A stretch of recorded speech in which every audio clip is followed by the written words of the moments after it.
An update to the Steamboat Geyser that continues to keep erupting in Yellowstone. I put out a video here recently talking about some concern about the unpredictability of this area. And it is a supervolcano, of course. There are eyes on it, and no one wants to see this thing erupt in our lifetime, to have to deal with such an event.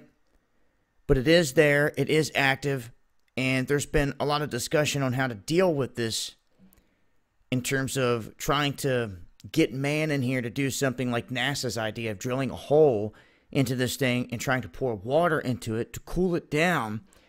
Others say that that would generate more steam and could ignite an explosion. Regardless, this thing is highly volatile.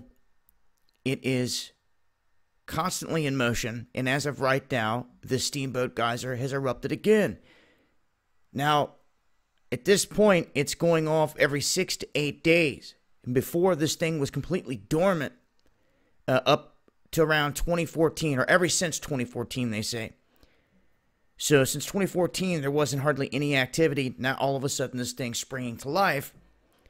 And this is right around the same time that we have witnessed a lot of volcanic activity around the globe in terms of what just happened in Guatemala. Massive eruptions. Taking people's lives down there and covering large areas with massive amounts of ash. And then we have the situation that is ongoing in Hawaii. As you can see here, this is a look at the volcanic dome, the caldera in Hawaii. Here, just within the past 5 hours, they've witnessed another 5.3 earthquake at the top of that volcano. Now, this is something you don't ever want to see around the top of Yellowstone.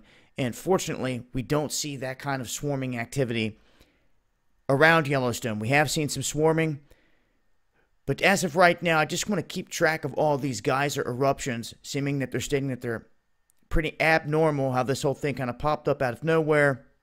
They're saying it's unpredictable, even though it's giving off a kind of predictable scale right now from between 6 to 8 days. Most of these eruptions have happened at night, where people cannot get in here and film it or see what's going on and get any other information.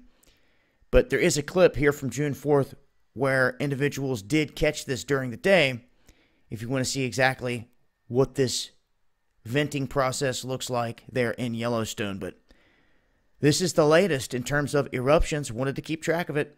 If we see number 10, I'll let y'all know. Make sure to follow me on Twitter for the latest updates. I'll leave links below. This has been Dabu7. Much love.